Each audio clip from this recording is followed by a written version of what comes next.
going to go straight to Rob live out there in, where are you, Rob? You tell me. Oh, do I have to tell you? You have to tell me, Rob. All right, well, let me give you a hint, Steve. There's a threat wall behind me. I was feeling threatened there a moment ago. Are you in NOC territory, maybe? I am in NOC yes, land. You are. Yeah, I'm in NOC territory for sure.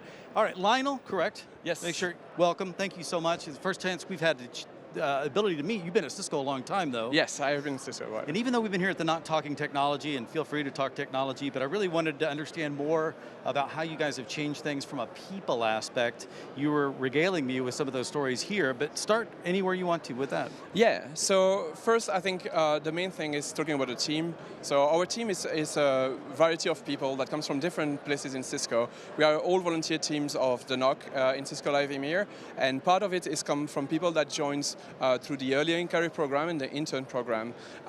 And then in the NOC team, we have different sections. So we start with the wireless section. I think you already talked today with my colleagues from the data center side. Talk a lot and then I'm more into the wired network portion. And then we have our security folks. And security folks, we can talk about a bit of the tools here.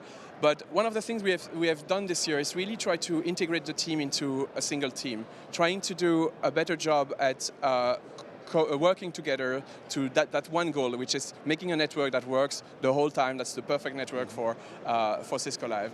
And then one of the things that we saw is converging the tool set. So we started using the similar tool to deployment, integrating the different tools together. So we started integrating, for example, our Catalyst Center for assurance for both wired and wireless. In the past, we were using more for wireless, and so now it uses the complete systems.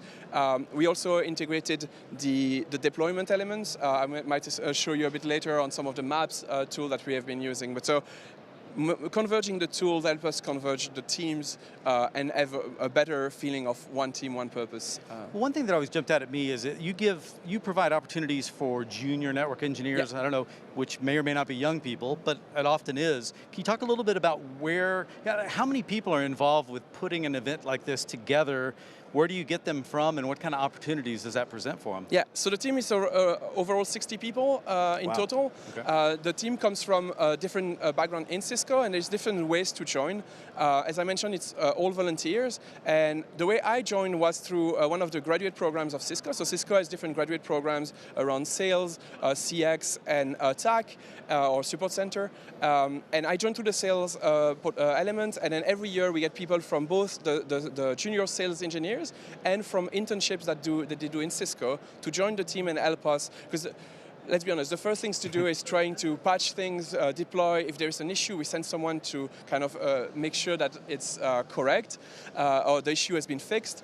That's the first steps, and then the people comes back in the team over year and get more responsibility. So that's what my journey was when I started, and now I'm working on more of the larger architecture of the network. And it'd be my understanding, I mean, how many opportunities would you have gotten to do the kind of things that you're exposed to here? I mean, it just doesn't come up that often, right? No, and it's not only the technology. It's so in Cisco, working within a team at the very least. In Cisco, it's not only the technology, because we have this ability here to be able to meet people that works in really different ways, and that opens your social circle and your opportunities to also not only work with brilliant people, but also work with people that are in different jobs. So you get exposed to new jobs, new opportunities, new elements. This is just an opportunity I don't think you find anywhere else. Well, we were teasing the threat wall a little bit. Yes. Can we step over here? Show me, first of all, I just like the colors, and I like it draws. I saw Denise over here, Fish, was presenting quite a bit. She always had a crowd, but she's not here now, so can you tell us kind of what's the big picture story we're showing here? Yeah, so here we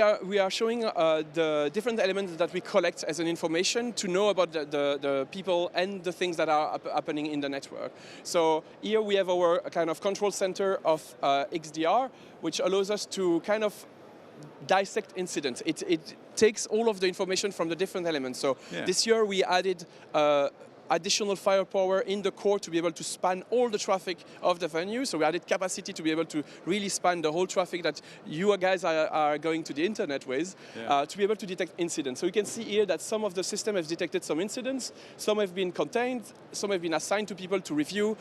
We do actually very few enforcement of policy. We do that through umbrella DNS. But for the rest, we consider ourselves a little bit of a service provider for people. But we monitor. And if there is anything anything that we see as an issue, we take action. So you're not hard shutting them down? You're not No, we are more resetting? finding the people and explaining what they should be doing differently than actually shutting down. So we have a lot of monitoring on what things are happening, but not necessarily enforcement. Well, I know you can't tell me everything, but I'll just try it anyway. Are there been any stories that have popped up? I know, when you're building a network this size, you've got such a variety of vendors, most of which really need the connectivity to even be able to put their demos forth. Yep. And that's certainly how Cisco's doing it as well, because that's what I think people forget is that all the demos that are here, yes, there's equipment, most of that equipment's not working, most of it's just for show, the rest of it's happening off-site somewhere else, and that's just a more efficient way to work, but sometimes it also introduces challenges. Yeah, and some people don't necessarily understand, the people that come for the demo don't necessarily understand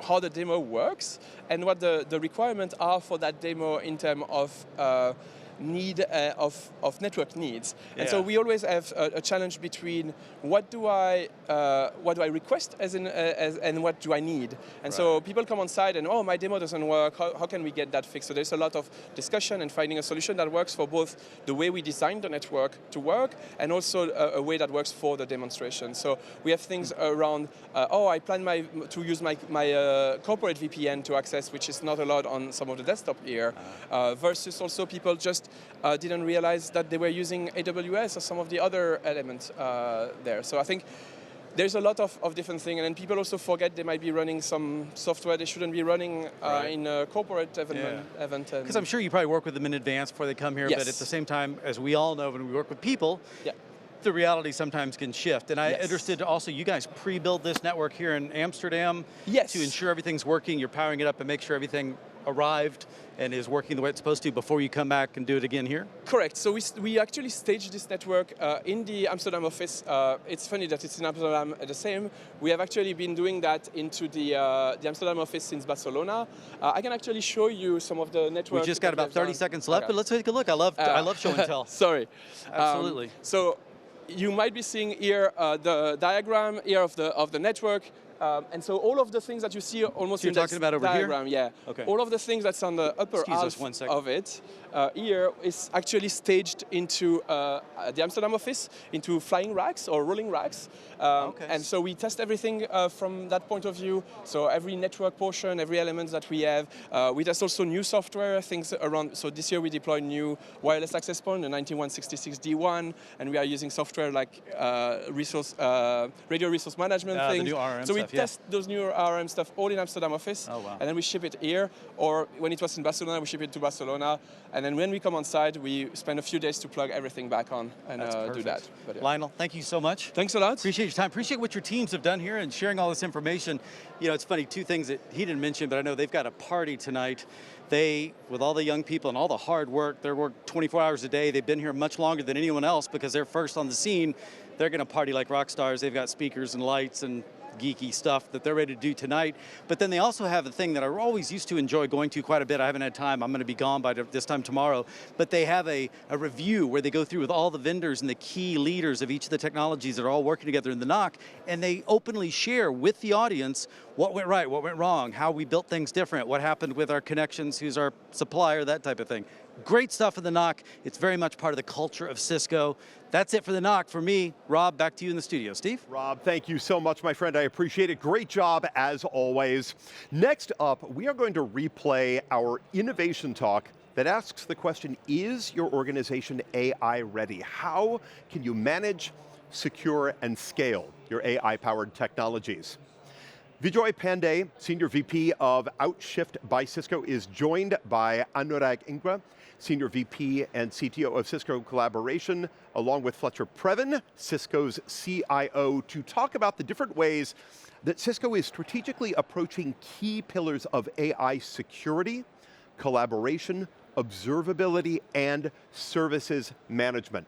We have got so many learnings from our own IT security and application leaders. They have worked through amazing challenges at scale to deliver amazing Gen AI solutions. Let's hear all about them right now. Enjoy.